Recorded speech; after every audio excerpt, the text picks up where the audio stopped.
Bilal Ibn Rabah, the first black man to embrace Islam. Bilal Ibn Rabah, a devoted companion of Prophet Muhammad, stands as an extraordinary figure in Islamic history. His unwavering commitment to Islam, born out of a life marked by slavery, conversion, and enduring torture, serves as an inspiring testament to faith, resilience, and the principles of equality within the Islamic tradition. Bilal was one of the earliest converts in the newly emerging religion of Islam. He was also the first muazzin, prayer caller, in the Muslim faith. Bilal is the first person of known African ancestry to embrace Islam. Born into slavery. Bilal was born on March 5th, 580 Common Era, in Mecca to slave parents. His father and his mother were both prominent individuals before they became slaves. His father, Rabah, was an Arab and not from Abyssinia, Ethiopia. His mother, Hamama, was once a princess of Abyssinia but was subsequently captured and enslaved. Hence, Bilal was born in Mecca, but born to parents who, although were not born as slaves, were taken as slaves. Therefore, Bilal grew up as a slave in the Arab world. Message of Islam. Described as dark, muscular, and exceptionally handsome, Bilal's physical attributes were complemented by his intelligence and abilities. Gifted to the royal classes of Mecca, he eventually came into the possession of Umayyah ibn Khalaf, one of the staunchest opponents of the Prophet, ever since he announced his prophethood. One day, Bilal overheard Umayyah talking about the Prophet and his message of monotheism, submitting to the oneness of God. This intrigued Bilal, since it was a departure from the prevalent idol worship. Bilal himself was pure and refused to worship any idols. He then started spreading the word to others. Conversion to Islam and torture. Bilal converted to Islam around 615 Common Era, after he heard the message of Prophet Muhammad, becoming one of its earliest converts.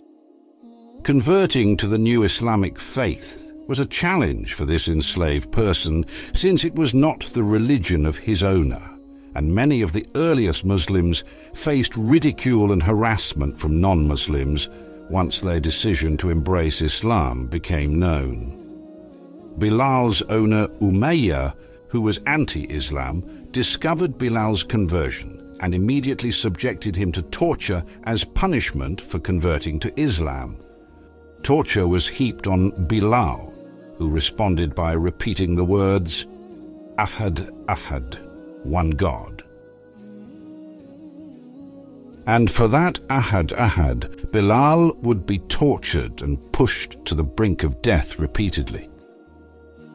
The torture took various forms. First, they tied him up and deprived him of any food and water. This led to severe deprivation. Then they would place the idols in front of him and force him to kiss the idols, to worship the idols. Worship Al-Lat wal-Uzza, names of famous idols. Continued torture. They would refer to Bilal with the derogatory term, "You, son of a black woman." What they were saying to Bilal indeed was that even though his father was an Arab, it didn't matter. That's why that term was so offensive, especially to Bilal. Then Bilal, as he continued to refuse worshipping idols, saying Ahad, Ahad, would be dragged in the desert. Umayyah bin Khalaf put a collar on him. Can you imagine a person being dragged like a dog by the collar? He put a collar on him, dragged him out in public, spat at him, humiliated him, tortured him, and whipped him in front of everyone. They tortured him in front of the other slaves in particular, so that no one would follow his example. At last, they tried to kill Bilal by using the other slaves to push a big stone onto his back so that it would crush him to death. Bilal was nearly in a state of unconsciousness, and yet kept saying Ahad, Ahad, remaining firm in his faith. Bilal's endurance became a powerful symbol of steadfast faith, inspiring others in the face of adversity. Freedom.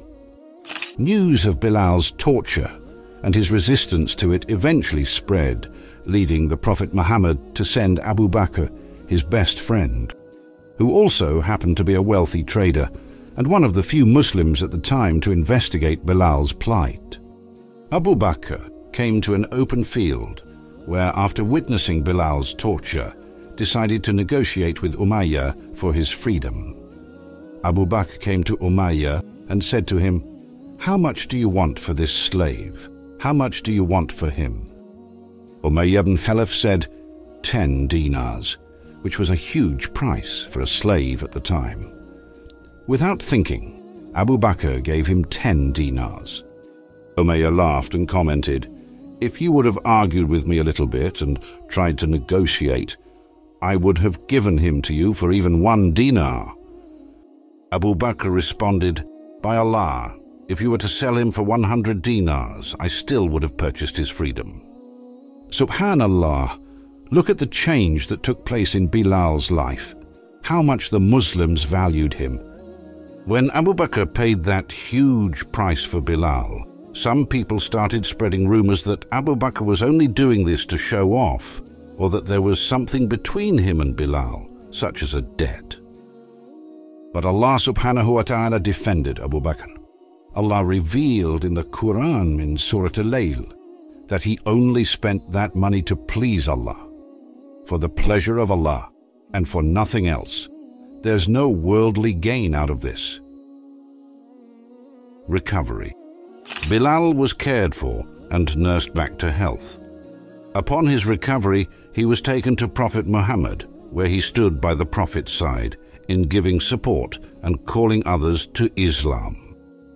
At the time of Prophet Muhammad, slavery was a worldwide entrenched institution. The laws of Islam sought to emancipate slaves. Allah mentions in the Quran the expiation for many sins is to free a slave, and it is regarded as an act of piety. Bilal loved to be in the company of Prophet Muhammad and became exceptionally close to him.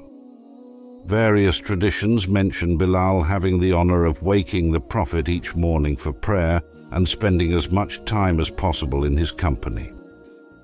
The story of Bilal is often used to demonstrate the importance of pluralism and racial equality in Islam. More importantly, it is an example of piety being the measure of a man, rather than race, ethnicity, or social status. First muazzin in Islam. In 622, the Prophet Muhammad, Bilal, and rest of the small Muslim community migrated from Mecca to the city of Medina, Arabia. There, Muhammad would establish the Islamic religion in that city. The Prophet appointed Bilal minister of the Baytul Mal, treasury. In that position, Bilal distributed funds to people in need, including widows and orphans. Muhammad also appointed Bilal as the first muazzin, or prayer caller. Bilal had a resonant, high-pitched voice which had a hypnotic quality, one that exerted a captivating pull on people's hearts. The moment people heard Bilal's adhan, they left their jobs and came running to the mosque. On hearing the adhan, the Prophet would come and lead the prayers. Military expeditions. Bilal accompanied the Prophet Muhammad during his early military expeditions and was given the honor of carrying his spear. Bilal fought in the Battle of Badr in 624 Common Era, during which he killed his former master, Umayyah. Bilal also participated in the Battle of Uhud in 625 Common Era and the Battle of the Trench in 627 Common Era, all of which helped rapidly spread the Islamic faith across the Arabian Peninsula. First adhan in Mecca. Bilal's life after his conversion to Islam contained many moments of great joy. However, his finest hour must have been in 630 Common Era, on an occasion regarded as one of the most sacred moments in Islamic history. After the Muslim forces had conquered Mecca, which was the greatest victory at the time, Bilal ascended to the top of the Kaaba, the house of God, to recite the adhan. This was the first time the call to prayer was heard within Islam's holiest city, Mecca. Migration to Syria. After the death of Prophet Muhammad, Bilal never felt the same again. A day after the Prophet's death, Bilal went to make the usual call for prayer, adhan at Fajr, morning prayer. While giving the call for prayer, he broke down and steams of tears began to roll freely down his cheeks. Overcome with emotion, he finished the rest of the adhan in a low voice. Unable to bear the loss, Bilal left for Damascus, Syria, contributing to the establishment of Islam in that region. In Syria, Bilal married a woman named Hind, and together with their children, they migrated to Ethiopia. Years later, he returned to Medina at the request of Prophet Muhammad's grandsons, agreeing to give the adhan. Old memories that lay deep down in his heart were revived, and those who had experienced the golden days with Prophet Muhammad could not hold back their tears. Death. His precise death date is disputed among historians, who claim he died somewhere between 638 and 642 Common Era in Damascus.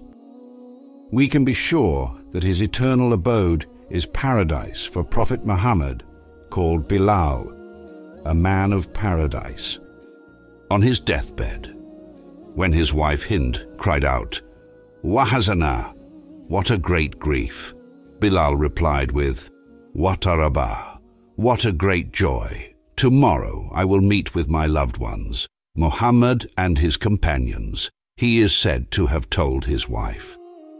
Bilal Ibn Rabah's acceptance of Islam is a powerful story, involving slavery, conversion, torture, resilience, and rescue.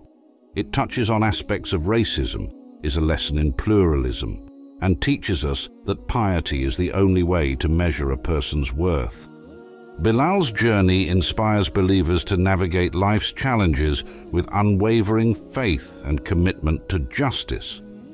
His legacy continues to shape the collective conscience of the Muslim community, reminding them of the timeless principles that define Islam: equality, compassion, and the pursuit of justice.